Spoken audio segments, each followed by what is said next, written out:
જંત્રીના ભાવ વધારાને લઈ ક્રેડાઈ દ્વારા કલેક્ટર કચેરી ખાતે આવેદનપત્ર પાઠવવામાં આવ્યું હતું।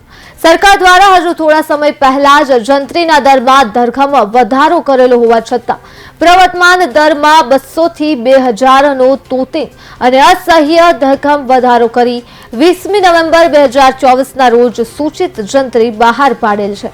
જે જંત્રીના વિરોધમાં આજે સમગ્ર ગુજરાતમાં પ્રેરાય દ્વારા આવેદનપત્ર આપવાનો કાર્યક્રમ રાખવામાં આવ્યો હોય જેના ભાગરૂપે ભાવનગર ક્રેડાઈ દ્વારા આજે કલેક્ટર કચેરી ખાતે આવેદનપત્ર પાઠવી રજૂઆત કરવામાં આવી છે।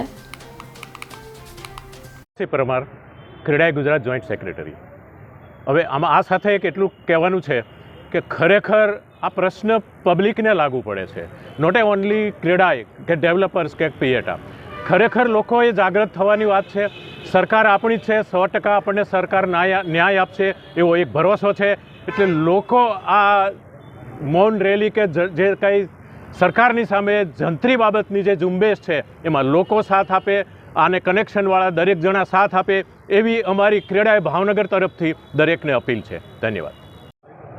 મારું નામ અરવિંદભાઈ જાસોલિયા, ભાવનગર ક્રેડાઈ એક્સ પ્રેસિડેન્ટ। હા, ભાવનગર સરકારે જે સૂચિત નવો જંત્રી વધારો જાહેર કરેલો છે તે ભાવનગર માટે તો અસહ્ય અને સ્વીકારી શકાય નહીં તેવો જ છે। 1000 ગણાથી 7200 ગણાનું એટલે 10 ગણાથી 72 ગણાના ભાવ વધારી દીધેલ છે, જે કોઈ પણ સંજોગોમાં પોસાય નહીં। લોકો માટે એટલી 10,000નો દસ્તાવેજ થતો હશે તો 1 લાખ રૂપિયાનો દસ્તાવેજ થશે। એટલે પબ્લિકે ખરેખર તો પહેલાં જાગૃતિ દાખવી પડશે। પબ્લિકે પોતાના વિસ્તારના પોતાના મકાનના વાંધા આપવા પડશે। ભવિષ્યમાં એને નતર આટલો ખર્ચો કેપિટલ ગેઇન, જીએસટી આ બધું ભરવાની તૈયારી રાખવી પડશે।